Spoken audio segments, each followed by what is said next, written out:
नमस्कार दोस्तों, stories hub में आपका स्वागत है। एक और नई इंटरेस्टिंग कहानी के साथ। अगर आपको हमारी कहानी पसंद आए तो सब्सक्राइब ज़रूर कर लेना, आपको और भी ऐसी कहानियां सुनने को मिलती रहेंगी। तो चलिए शुरू करते हैं कहानी को। कपिलवस्तु की धरती उस दिन शांत थी, पर भीतर एक गहरी उदासी और चिंता व्याप्त थी। राजा शुद्धोधन महल की चौखट पर खड़े थे। आंखों में आंसुओं का सैलाब था, जिसे वह बड़ी मुश्किल से रोकने की कोशिश कर रहे थे। उनके सामने खड़े थे उनके पुत्र सिद्धार्थ गौतम, जिन्हें अब संसार बुद्ध के नाम से जानता था। यह वह सिद्धार्थ नहीं थे जिन्हें उन्होंने एक दिन महल में छोड़ा था। यह एक बदले हुए व्यक्ति थे, जिनकी आंखों में ज्ञान की ज्योति थी और चेहरे पर असीम शांति का भाव। बुद्ध को देखकर शुद्धोधन का दिल भर आया। कितनी बार उन्होंने अपने पुत्र को खोजने के लिए संदेश भेजे, कितनी रातें जागते हुए बिताईं कि एक दिन सिद्धार्थ लौटेंगे और उनके जीवन का यह खालीपन भर जाएगा। और आज, वर्षों बाद, उनका पुत्र उनके सामने था, पर अब वह वही नहीं था। बुद्ध ने राजकीय वस्त्र छोड़कर भिक्षु का चोगा धारण कर लिया था। उनके चेहरे की शांति राजा के दिल में एक अनकही पीड़ा का कारण बन रही थी। शुद्धोधन ने अपनी भावनाओं को काबू में करते हुए कहा, सिद्धार्थ, मेरे पुत्र, इतने वर्षों से मैं तुझे खोज रहा था, और आज जब तू लौटा है तो तू मुझे छोड़ने आया है। क्या एक पुत्र अपने पिता का इतना भी ध्यान नहीं रख सकता? क्या तेरे हृदय में मेरे लिए थोड़ा सा भी स्थान नहीं बचा? बुद्ध, जिनकी आंखें नम थीं, धीरे धीरे बोले, राजन, मैं अब वही सिद्धार्थ नहीं हूं जिसे आप वर्षों पहले जानते थे। मैंने संसार का दुख देखा है, उसकी पीड़ा को समझा है, और उन पीड़ाओं से मुक्ति का मार्ग खोजा है। अब मैं एक पिता का पुत्र नहीं, बल्कि पूरे संसार का पुत्र हूं। मेरे हृदय में आपकी पीड़ा का स्थान है, परंतु मेरी राह अब अलग है। शुद्धोधन ने दुखी होकर कहा, सिद्धार्थ, क्या तेरा कर्तव्य अब केवल संसार के प्रति है? क्या तेरे पिता के कष्टों का कोई मूल्य नहीं?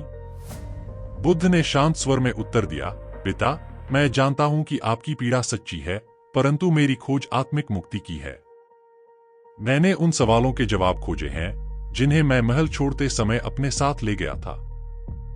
मैंने जाना कि संसार के हर रिश्ते के पीछे भी एक मोह है, और उस मोह के कारण ही हम पीड़ित होते हैं। शुद्धोधन ने गहरी सांस ली और बोले, तो क्या तुझे पिता का मोह भी पीड़ा देता है? बुद्ध मुस्कुराए और बोले, नहीं पिता, आपके प्रति मेरे मन में जो प्रेम है वह शुद्ध और निस्वार्थ है, परंतु मोह वह है जो हमें बंधन में डालता है।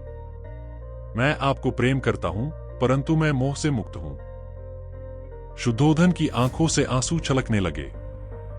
उन्होंने कहा, सिद्धार्थ, मैं तुझसे कुछ नहीं मांगता, बस इतना चाहता हूं कि अपने अंतिम दिनों में तू मेरे पास रहे। बुद्ध ने शांति से कहा, पिता, जीवन और मृत्यु का चक्र कभी नहीं रुकता। मैं आपके साथ हूं, परंतु मेरा कर्तव्य अब संसार के प्रति भी है। मेरी यह यात्रा मृत्यु तक नहीं, बल्कि उससे भी आगे की है। मैं आपके पास शारीरिक रूप से भले न रहूं, परंतु मेरे उपदेश और शिक्षाएं हमेशा आपके साथ रहेंगी। शुद्धोधन कुछ देर तक मौन रहे। उन्होंने देखा कि सिद्धार्थ अब एक साधारण व्यक्ति नहीं, बल्कि एक महान आत्मा बन चुके थे। उनके शब्दों में जो सच्चाई थी, उसने राजा को गहराई तक छू लिया। राजा शुद्धोधन ने आखिरी बार अपने पुत्र की ओर देखा, फिर उन्होंने आंखें बंद कीं और गहरी सांस ली। एक अजीब शांति उनके मन में आ गई थी। उन्होंने धीरे से कहा, सिद्धार्थ, मैं समझ गया हूं। तूने जो मार्ग चुना है वह असाधारण है।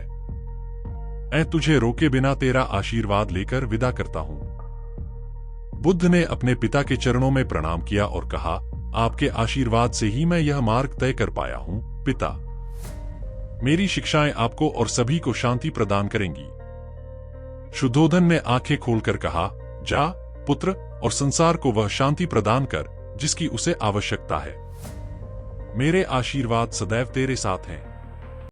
यह कहते हुए शुद्धोधन की आंखों में हल्की मुस्कान आई। बुद्ध ने उन्हें आखिरी बार देखा और वहां से चल पड़े।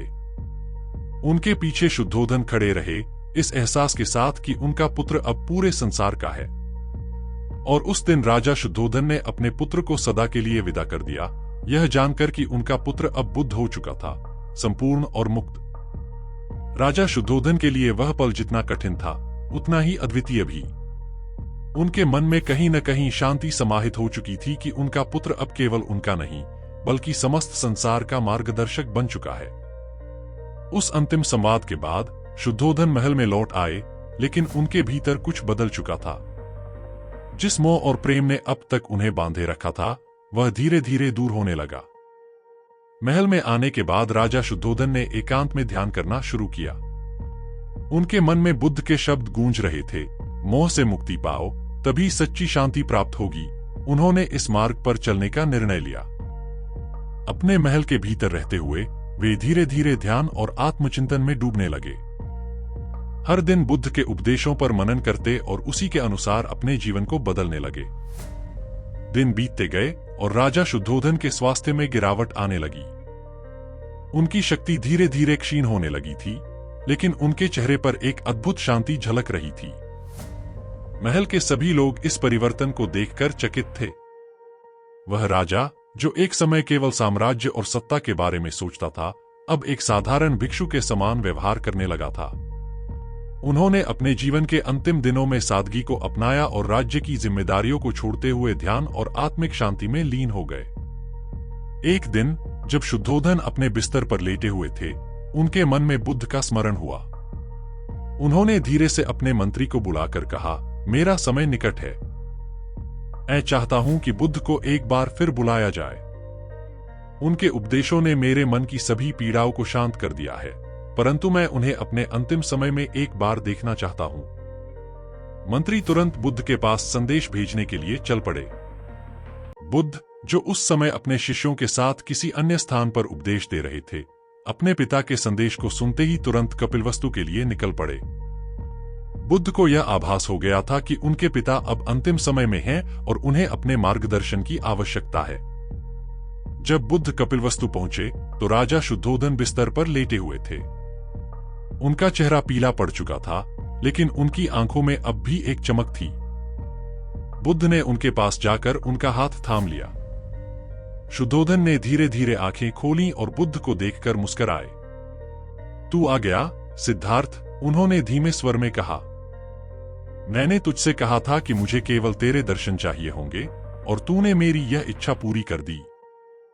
बुद्ध ने अपने पिता के सिर पर हाथ फेरते हुए कहा, पिता, आप शांति में हैं। आपने मोह को त्याग कर जिस शांति की खोज की थी वह आपको प्राप्त हो गई है।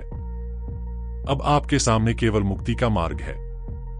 शुद्धोधन ने धीरे से कहा, हाँ सिद्धार्थ, तेरे उपदेशों ने मुझे जीवन का सच्चा अर्थ सिखाया।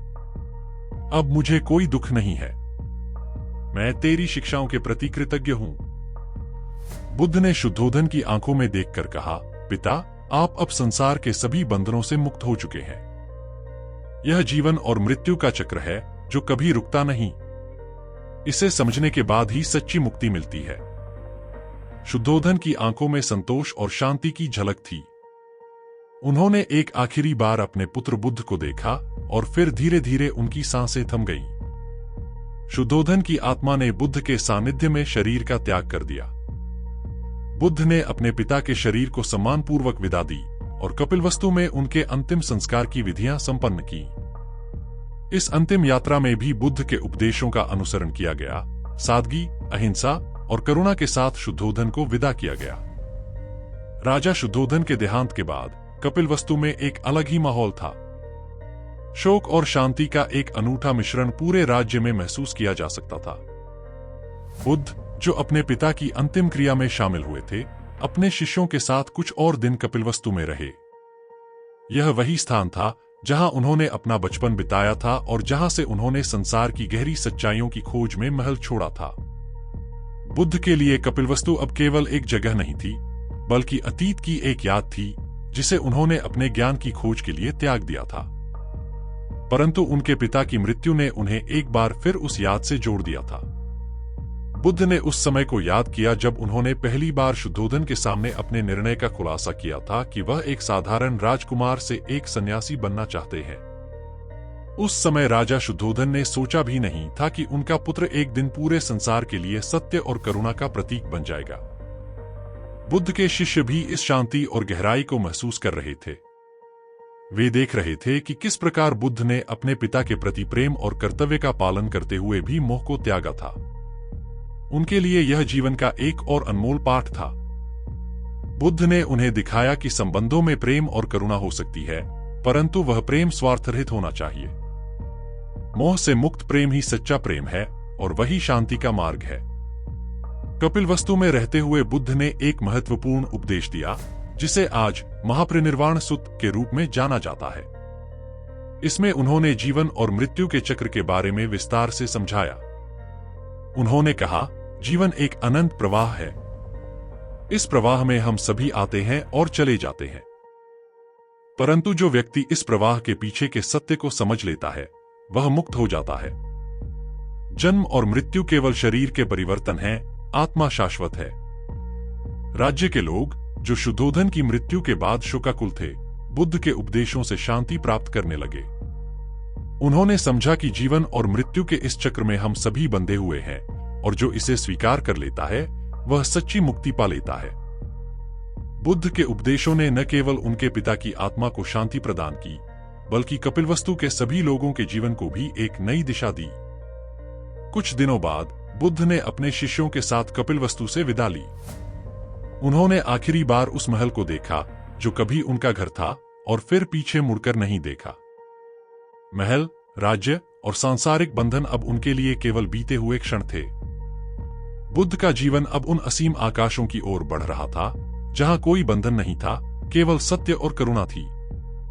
जब बुद्ध और उनके शिष्य वहां से चले गए तो कपिलवस्तु में बुद्ध के उपदेशों की गूंज हमेशा के लिए रह गई।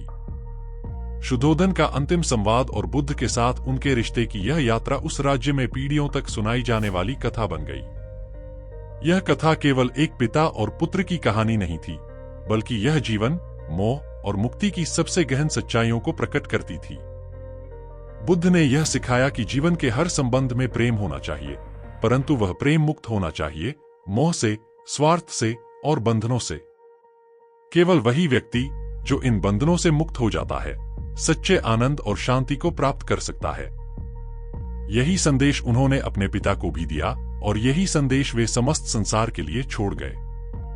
राजा शुद्धोधन के जीवन और उनके बुद्ध के साथ संवाद ने न केवल कपिलवस्तु के निवासियों के हृदय में गहरा प्रभाव डाला, बल्कि इस संवाद के माध्यम से एक अनमोल धरोहर बनकर रह गई। बुद्ध के उपदेश और शुद्धोधन का आत्मसमर्पण आज भी उस सच्चाई और शांति की ओर इशारा करते हैं जिसे प्रत्येक व्यक्ति अपने जीवन में खोजता है। बुद्ध और उनके शिष्यों के कपिलवस्तु से प्रस्थान के बाद राजा शुद्धोधन की अंतिम विदाई की कथा और बुद्ध के उपदेश राज्य भर में फैलने लगे। इस घटना ने कपिलवस्तु के लोगों के दिलों में गहरा प्रभाव छोड़ा था। बुद्ध के विचार और उनके जीवन की सादगी को समझने वाले लोग अब उनके द्वारा दिए गए मार्ग पर चलने की प्रेरणा लेने लगे। राजमहल के भीतर भी एक बड़ा परिवर्तन देखा गया। शुद्धोधन के बाद राजा बनने की जिम्मेदारी सिद्धार्थ के चचेरे भाई देवदत्त और अन्य परिवारजनों पर आ गई थी। हालांकि शुद्धोधन के जीवन और मृत्यु से प्रभावित होकर उन्होंने अपने शासन में बहुत से सुधार किए। उन्होंने लोगों के दुखों को कम करने की दिशा में काम करना शुरू किया और न्याय, करुणा और सादगी को अपने शासन का मूल बनाया। महल के भीतर केवल राजनीतिक बदलाव ही नहीं हुए थे, बल्कि लोगों की सोच और दृष्टिकोण में भी परिवर्तन आया था। शुद्धोधन की मृत्यु के बाद बुद्ध की शिक्षाओं का गहरा प्रभाव उनकी पत्नी महामाया और उनकी सौतेली मां महाप्रजापति गौतमी पर भी पड़ा। उन्होंने बुद्ध के उपदेशों का पालन करते हुए अपने जीवन को और भी सरल और सच्चाईपूर्ण बनाया। महाप्रजापति गौतमी ने बुद्ध के अनुयायी बनने का निर्णय लिया और बाद में बौद्ध संघ की पहली भिक्षुणी बनी, जिसने महिलाओं को भी आत्मज्ञान के मार्ग पर चलने का अवसर दिया। कपिलवस्तु के निवासी, जो पहले सांसारिक सुख और वैभव में लिप्त थे, अब साधारण जीवन जीने की प्रेरणा लेने लगे थे। वे समझ गए थे कि सांसारिक मोह और विलासता क्षणिक हैं और सच्चा आनंद और शांति केवल आत्मिक ज्ञान और करुणा के माध्यम से प्राप्त होती है। धीरे धीरे कपिलवस्तु में बौद्ध धर्म की जड़ें गहरी होती चली गईं और लोग बुद्ध के मार्ग का अनुसरण करते हुए अपने जीवन को बदलने लगे। समय बीतता गया और बुद्ध की शिक्षाएं सिर्फ कपिलवस्तु तक सीमित नहीं रहीं। उनके उपदेश और विचार आसपास के राज्यों और देशों तक भी फैलने लगे। बुद्ध जहां जहां गए, वहां के लोग उनकी शिक्षाओं से प्रभावित हुए और उनके मार्गदर्शन में अपने जीवन को बेहतर बनाने का प्रयास करने लगे। बुद्ध के जीवन में उनके पिता शुद्धोधन के साथ हुआ अंतिम संवाद न केवल एक पारिवारिक घटना थी, बल्कि यह एक व्यापक संदेश था जो यह बताता था कि प्रेम और करुणा का कोई बंधन नहीं होता। राजा शुद्धोधन का यह अंतिम संवाद एक प्रतीक बन गया कि हर व्यक्ति, चाहे वह राजा हो या सामान्य जन, जीवन के अंतिम सत्य को समझने के लिए एक यात्रा पर होता है। यह यात्रा कभी आसान नहीं होती, लेकिन यदि मोह और बंधनों से मुक्त होकर चलें, तो सच्ची शांति और मुक्ति प्राप्त की जा सकती है। बुद्ध और उनके पिता शुद्धोधन के बीच हुआ यह अंतिम संवाद मानव इतिहास में एक महत्वपूर्ण मोड़ था, जिसने न केवल कपिलवस्तु बल्कि पूरे संसार को आत्मज्ञान और मुक्ति की राह दिखाई। कपिलवस्तु के लोग और बुद्ध के अनुयायी अब समझ चुके थे कि जीवन का अंतिम उद्देश्य सांसारिक मोहमाया से परे है। शुद्धोधन, जिन्होंने राजसी जीवन और सांसारिक सुखों का अनुभव किया था, अंत में अपने पुत्र बुद्ध के मार्ग पर चलकर सच्ची शांति और मुक्ति को प्राप्त कर पाए थे। कपिलवस्तु में बुद्ध के उपदेशों ने समाज को एक नई दिशा दी। पहले, जहां लोग सांसारिक संपत्तियों और वैभव में उलझे रहते थे, अब वे आत्मिक शांति और करुणा की ओर आकर्षित होने लगे थे। बुद्ध ने यह सिखाया था कि मनुष्य की असली जीत भीतर की लड़ाई को जीतने में है, अपने मन के अज्ञान और मोह को समाप्त करने में। राजा शुद्धोधन का उदाहरण इस बात का साक्षी था कि जीवन के किसी भी मोड़ पर व्यक्ति अपनी अंतरात्मा की ओर लौट सकता है और आत्मज्ञान प्राप्त कर सकता है। बुद्ध के कपिलवस्तु से प्रस्थान के बाद उनके शिष्य राज्य के विभिन्न हिस्सों में फैलकर लोगों को उपदेश देने लगे। बौद्ध धर्म धीरे धीरे पूरे राज्य में और फिर उससे आगे अन्य क्षेत्रों में भी फैलने लगा। कपिलवस्तु से शुरू हुई यह ज्ञान की ज्योति सीमाओं से परे जाकर दूरदराज के देशों तक पहुंची, जहां लोगों ने इसे आत्मसात किया और अपने जीवन में बदलाव लाने लगे। महल में शुद्धोधन की मृत्यु के बाद भी उनके परिवार ने बुद्ध के मार्ग पर चलने का प्रयास किया।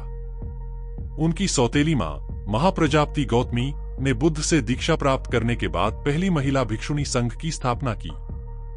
यह बौद्ध धर्म के इतिहास में एक महत्वपूर्ण घटना थी, क्योंकि इसने महिलाओं को भी आत्मज्ञान प्राप्त करने का अवसर दिया। महाप्रजापति गौतमी ने अपनी जीवन यात्रा के माध्यम से साबित किया कि आत्मज्ञान और मुक्ति की राह पर चलने के लिए न तो किसी का लिंग मायने रखता है और न ही सामाजिक स्थिति। राजा शुद्धोधन की पत्नी महामाया और उनके अन्य परिवारजन भी बुद्ध के उपदेशों के अनुयायी बन गए। उनके जीवन में सादगी और आत्मिक शांति की एक नई रोशनी आई। वे जान चुके थे कि सांसारिक चीजें नश्वर हैं, लेकिन आत्मिक शांति और सत्य शाश्वत हैं। राज्य के भीतर भी बदलाव साफ नजर आने लगे थे। कपिलवस्तु के लोग धीरे धीरे एकता, सहनशीलता और करुणा के सिद्धांतों को अपनाने लगे। बुद्ध ने सिखाया था कि सच्ची शांति केवल भीतर से आती है और इस शांति को प्राप्त करने के लिए हमें अपने अहंकार और स्वार्थ को त्यागना होगा। लोग अब इन उपदेशों को अपने दैनिक जीवन में लागू करने लगे थे। एक दिन बुद्ध अपने शिष्यों के साथ एक शांत जंगल में ध्यान कर रहे थे। एक शिष्य ने बुद्ध से पूछा, भगवान, आपके पिता राजा शुद्धोधन ने अपनी अंतिम घड़ी में क्या अनुभव किया होगा? क्या उन्हें भी वही शांति मिली जिसे आपने प्राप्त किया?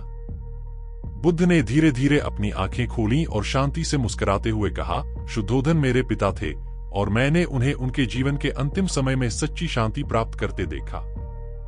वह समझ गए थे कि जीवन और मृत्यु केवल शरीर के परिवर्तन है।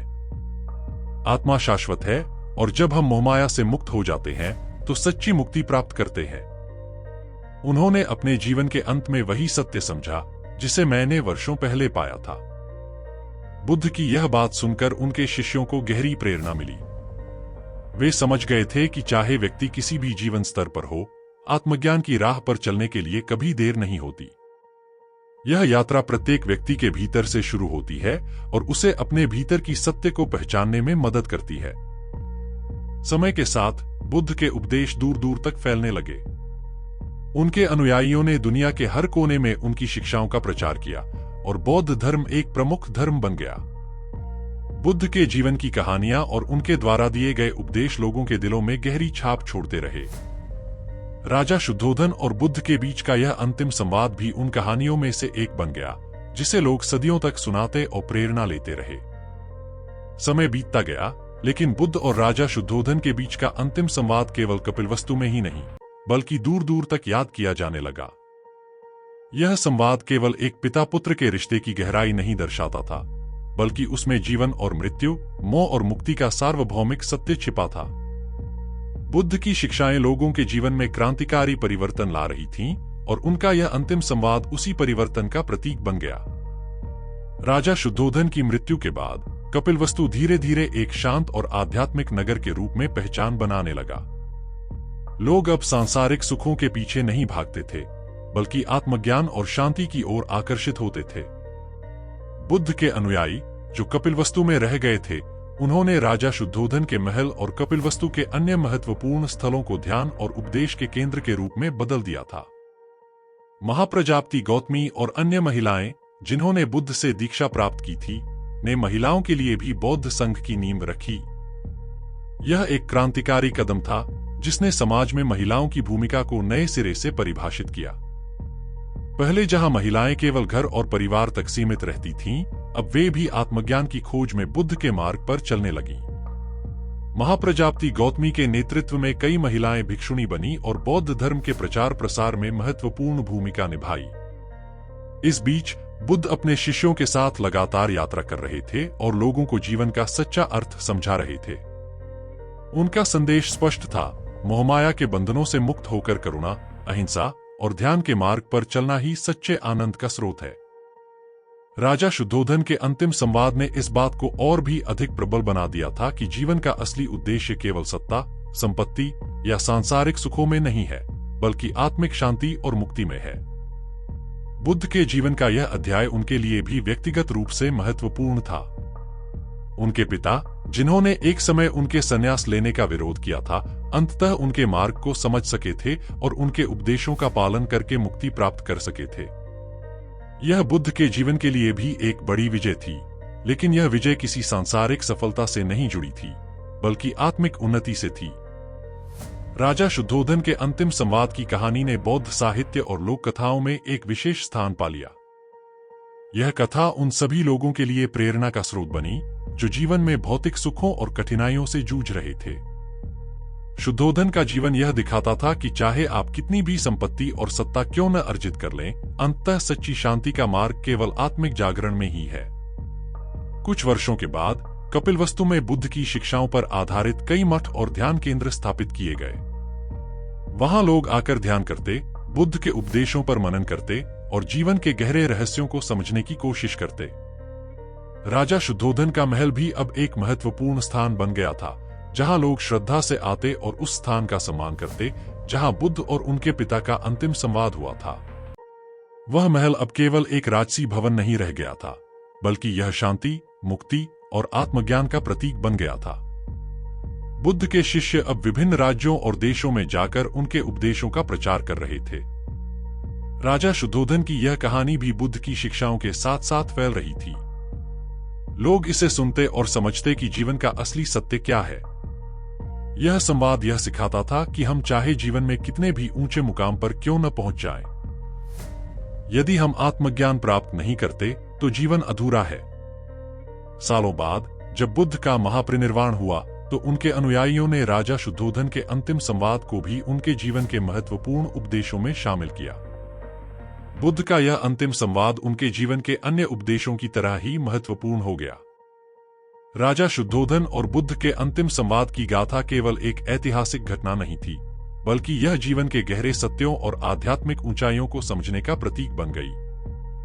बुद्ध के इस संवाद ने न केवल उनके परिवार और अनुयायियों पर गहरा प्रभाव डाला, बल्कि पूरी मानवता के लिए एक महत्वपूर्ण संदेश छोड़ा। यह संदेश था कि जीवन के किसी भी मोड़ पर आत्मज्ञान की ओर अग्रसर होना संभव है। चाहे हम किसी भी परिस्थिति में हों, हमारे भीतर वह शक्ति है जो हमें मुक्ति की ओर ले जा सकती है।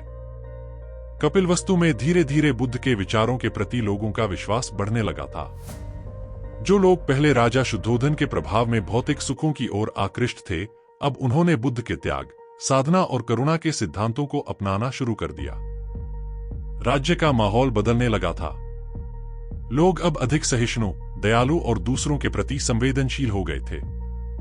बुद्ध के अनुयायी कपिलवस्तु और उसके आसपास के गांवों में घूम घूम कर उनके उपदेशों का प्रचार करते, जिससे लोगों को जीवन के सच्चे अर्थ को समझने का अवसर मिलता था। महाप्रजापति गौतमी, जो पहली महिला भिक्षुणी संघ की संस्थापक बनी थीं, ने महिलाओं के लिए एक नई राह खोल दी थी। कपिलवस्तु और अन्य स्थानों की महिलाएं, जो पहले पारंपरिक सामाजिक बंधनों में जकड़ी थीं, अब आत्मनिर्भर और स्वतंत्र होने लगी।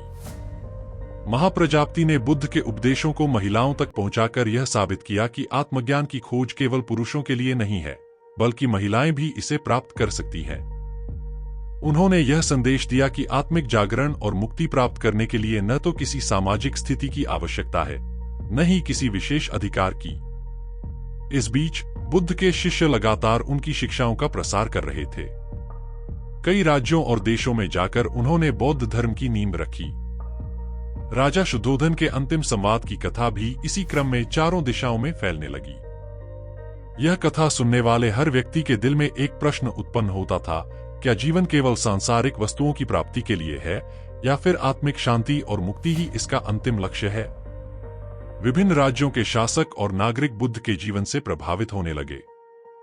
बुद्ध का यह संदेश कि मोहमाया से मुक्त होकर करुणा और अहिंसा के मार्ग पर चलने से ही सच्ची शांति प्राप्त होती है, समाज में एक नई लहर पैदा कर रहा था। राजा शुद्धोधन की अंतिम विदाई और उनका बुद्ध के प्रति आत्मसमर्पण इस बात का उदाहरण था कि जीवन के किसी भी मोड़ पर आत्मज्ञान प्राप्त किया जा सकता है। कपिलवस्तु, जो पहले एक राजसी और वैभवपूर्ण राज्य के रूप में जाना जाता था, अब बौद्ध धर्म और आत्मज्ञान के केंद्र के रूप में पहचाना जाने लगा था। यहाँ के लोग, जो पहले सांसारिक सुखों में उलझे रहते थे, अब ध्यान, साधना और करुणा की दिशा में बढ़ रहे थे। बुद्ध के अनुयायियों ने यहाँ कई मठों और ध्यान केंद्रों की स्थापना की, जहाँ लोग आकर आत्मिक शांति प्राप्त करने का प्रयास करते थे। कई वर्षों बाद बुद्ध का महापरिनिर्वाण हुआ। उनकी मृत्यु ने उनके अनुयायियों के दिलों में एक गहरी छाप छोड़ी, लेकिन साथ ही यह बौद्ध धर्म के प्रसार के लिए एक नया अध्याय भी बना। बुद्ध के महापरिनिर्वाण के बाद उनके शिष्यों ने उनकी शिक्षाओं को और अधिक गहराई से समझना और प्रचार करना शुरू किया। राजा शुद्धोधन के साथ बुद्ध के अंतिम संवाद को विशेष रूप से महत्व दिया गया, क्योंकि यह संवाद उस गहन सत्य की ओर संकेत करता था जिसे स्वयं बुद्ध ने जीवन भर खोजा था। यह संवाद यह बताता था कि चाहे कितनी भी कठिनाइयां हों, जीवन के अंतिम सत्य को समझना और आत्मज्ञान प्राप्त करना ही जीवन का सर्वोच्च उद्देश्य है। समय के साथ बुद्ध की शिक्षाओं ने दुनिया भर के लाखों लोगों को प्रभावित किया। उनके उपदेशों और शुद्धोधन के साथ अंतिम संवाद की गाथा सदियों तक पीढ़ियों के लिए एक अमर संदेश बनकर रही। यह कथा मानवता को यह याद दिलाती रही कि प्रेम, करुणा और अहिंसा के सिद्धांत कभी भी पुरानी या अप्रासंगिक नहीं होते, वे सदैव जीवन को ऊंचाइयों पर ले जाते हैं। आज भी राजा शुद्धोधन और बुद्ध के बीच हुए इस अंतिम संवाद को एक अमर कथा के रूप में याद किया जाता है। यह संवाद न केवल उन दोनों के बीच के रिश्ते को दर्शाता है, बल्कि यह हमें यह भी सिखाता है कि जीवन में सबसे महत्वपूर्ण चीज आत्मज्ञान की खोज और करुणा का मार्ग अपनाना है। बुद्ध के इस संवाद ने यह सिद्ध कर दिया था कि कोई भी व्यक्ति, चाहे वह कितना भी बड़ा या शक्तिशाली क्यों न हो, अंततः अपने भीतर की शांति और सत्य को खोजने के लिए यात्रा करता है। यही जीवन का अंतिम सत्य है और यही सच्ची मुक्ति की ओर ले जाता है। राजा शुद्धोधन और बुद्ध के बीच का अंतिम संवाद पीढ़ियों तक एक प्रेरणादायक कथा के रूप में जीवित रहा, जिसने समाज को करुणा, त्याग और आत्मज्ञान का महत्व सिखाया। बुद्ध का यह संवाद केवल एक व्यक्तिगत घटना नहीं थी, बल्कि यह सार्वभौमिक सत्य की अभिव्यक्ति थी, जो हर व्यक्ति के जीवन में लागू होती है, चाहे वह राजा हो या साधारण व्यक्ति। बुद्ध के महापरिनिर्वाण के बाद उनके शिष्यों ने उनकी शिक्षाओं को दुनिया भर में फैलाने का संकल्प लिया। कपिलवस्तु से लेकर मथुरा, मगध, कौशल और काशी तक बुद्ध के अनुयायी उनके संदेश को लेकर नए नए स्थानों पर गए। राजा शुद्धोधन के अंतिम संवाद की कथा बौद्ध धर्म के अनुयायियों के बीच एक प्रतीक बन गई, वह प्रतीक जो यह दिखाता था कि जीवन का सच्चा उद्देश्य क्या है और कैसे कोई भी व्यक्ति, चाहे वह कितना भी मोहमाया में जकड़ा हो, मुक्ति प्राप्त कर सकता है। कपिलवस्तु के लोग, जो पहले राजा शुद्धोधन के वैभवपूर्ण शासन का हिस्सा थे, अब बुद्ध के विचारों को पूरी तरह से आत्मसात कर चुके थे। बुद्ध के अनुयायियों ने कपिलवस्तु में कई विहारों और ध्यान केंद्रों का निर्माण किया, जहां लोग ध्यान, साधना और बौद्ध धर्म के सिद्धांतों का अभ्यास करने आते थे। कपिलवस्तु अब आध्यात्मिकता और ज्ञान का एक प्रमुख केंद्र बन चुका था। शुद्धोधन के महल को भी एक स्मारक के रूप में संरक्षित किया गया, जहां लोग आकर उस स्थान को सम्मान देते थे जहां बुद्ध ने अपने पिता को आत्मज्ञान का मार्ग दिखाया था। महाप्रजापति गौतमी, जो बौद्ध संघ की पहली भिक्षुणी बनी, ने भी महिलाओं को आत्मज्ञान की ओर प्रेरित करने में महत्वपूर्ण भूमिका निभाई। उन्होंने बुद्ध की शिक्षाओं का पालन करते हुए महिलाओं को शिक्षित किया और उन्हें बताया कि जीवन की सच्ची सफलता सांसारिक सुखों में नहीं, बल्कि आत्मिक शांति और संतोष में है। उन्होंने महिलाओं के लिए भी वह रास्ता खोला जो सदियों तक केवल पुरुषों के लिए सीमित माना जाता था। राजा शुद्धोधन का अंतिम संवाद उन शासकों के लिए भी प्रेरणा का स्रोत बन गया, जिन्होंने सत्ता और शक्ति के पीछे जीवन का असली अर्थ खो दिया था। कई राज्यों के राजा, जो बुद्ध के जीवन और उनके उपदेशों से प्रभावित थे, इस कथा से सीख लेकर अपने शासन को सुधारने लगे। उन्होंने अपने राज्य में करुणा, न्याय और अहिंसा के सिद्धांतों को अपनाया और जनता के कल्याण के लिए काम किया। यह संवाद एक ऐसा प्रेरणादायक संदेश बन गया जो जीवन की गहराई को समझने में मदद करता था। राजा शुद्धोधन और बुद्ध के इस संवाद का प्रभाव केवल उनके जीवन तक सीमित नहीं रहा। बुद्ध के शिष्यों ने इसे बौद्ध साहित्य और धर्म ग्रंथों में स्थान दिया, जिससे यह आने वाली पीढ़ियों के लिए एक स्थायी प्रेरणा स्रोत बन गया। बौद्ध धर्म के विभिन्न स्कूलों में इसे आत्मिक जागरण और मुक्ति की यात्रा के प्रतीक के रूप में पढ़ाया जाने लगा। समय बीतता गया और बुद्ध की शिक्षाओं ने दुनिया भर के लोगों को प्रेरित किया। बुद्ध का संदेश, जिसमें अहिंसा, करुणा और आत्मज्ञान पर जोर दिया गया था, सीमाओं और संस्कृतियों को पार कर गया। राजा शुद्धोधन के अंतिम संवाद को उन कहानियों में शामिल किया गया जो बौद्ध धर्म के अनुयायियों को न केवल भारत में, बल्कि चीन, जापान, श्रीलंका, तिब्बत और अन्य देशों में भी प्रेरित करती रहीं। यह संवाद हमें यह सिखाता है कि जीवन का असली उद्देश्य सांसारिक भोग और सुखों में नहीं, बल्कि आत्मिक शांति और संतोष में है। राजा शुद्धोधन, जो जीवन भर एक राजा के रूप में अपने कर्तव्यों में उलझे रहे, अंत में अपने पुत्र बुद्ध की करुणा और ज्ञान से प्रेरित होकर मुक्ति की ओर अग्रसर हुए। उनका यह अंतिम संवाद यह संदेश देता है कि आत्मज्ञान की राह पर चलने के लिए कभी भी देर नहीं होती। चाहे जीवन के किसी भी मोड़ पर हो, हम सच्ची शांति की ओर कदम बढ़ा सकते हैं। आज भी राजा शुद्धोधन और बुद्ध के इस संवाद को एक प्रेरणादायक कहानी के रूप में याद किया जाता है। यह कहानी हमें जीवन की क्षणभंगुरता और मोहमाया के बंधनों से मुक्त होकर आत्मज्ञान की ओर बढ़ने की प्रेरणा देती है। बुद्ध ने अपने जीवन के माध्यम से जो सिखाया, वह सदियों से लोगों के लिए मार्गदर्शक रहा है, और यह संवाद उसी शिक्षा का एक अमर प्रतीक है। बुद्ध और शुद्धोधन के बीच का यह संवाद मानवता के लिए एक ऐसी अमर कथा बन चुका है जो हर युग और हर व्यक्ति को यह याद दिलाती है कि जीवन की सच्ची मुक्ति और शांति केवल आत्मज्ञान के मार्ग पर चलने से प्राप्त होती है। अगर आपको हमारी कहानी पसंद आई है तो हमें कमेंट में ज़रूर बताइएगा और हमारे चैनल स्टोरीज हब को सब्सक्राइब भी कर लेना, जिससे आप तक ऐसी और भी इंटरेस्टिंग कहानियाँ पहुँचती रहें।